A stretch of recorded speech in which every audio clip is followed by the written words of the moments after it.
Well, if there's anything that this spring market has demonstrated to buyers, sellers, agents, and anyone else affiliated with the real estate sales process, we've learned a few things that the market has definitely changed, and there are some things that we need to consider in the course of those changes that we're seeing unfold.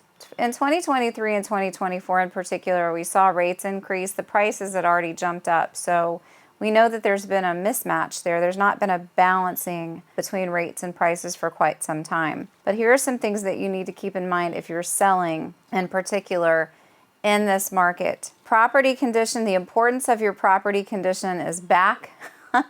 When we were kind of floating in that 2020 to 2022 mode, you could stick that house up in whatever condition you wanted and people would fight for it. Rates were still relatively low. They would give you whatever you wanted as long as you accepted their offer, and that's just not the case anymore.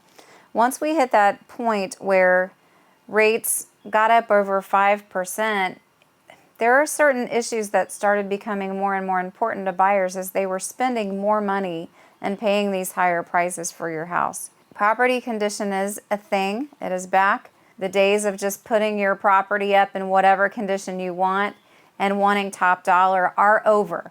So hear me clearly on that. Listing consults are going to have to be once again focused on what you need to do to get your house ready for the market instead of just throwing it on there, getting the photographer in there and getting it done.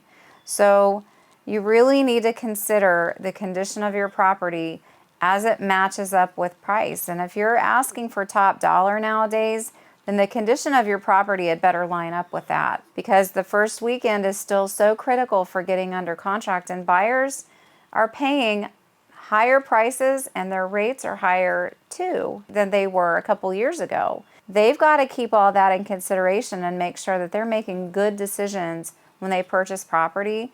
And if you're not under contract in the first weekend, if they don't perceive that your house gives them value in some way, they're going to pass it up and you will sit with a property that's not in great condition. I've actually had to bring back staging in some of my listings. If we don't get under contract in the first weekend, I've got a stager right now working on a listing and it's looking magnificent. So just understand that if your condition's not there, if your house doesn't look and feel the way that buyers perceive that it should, it's going to be a problem now.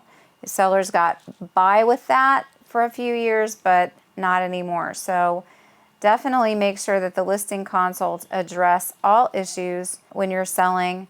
Make sure that you really have a good grasp of what needs to be done to put your house on the market and get it ready, because I guarantee you there are things that do need to be done in the process.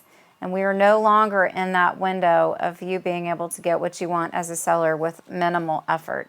So if you have questions about this topic or any other real estate related topic, you can always contact me by phone, email, text, private message. And if you're watching on YouTube, please feel free to subscribe. Thanks. Bye.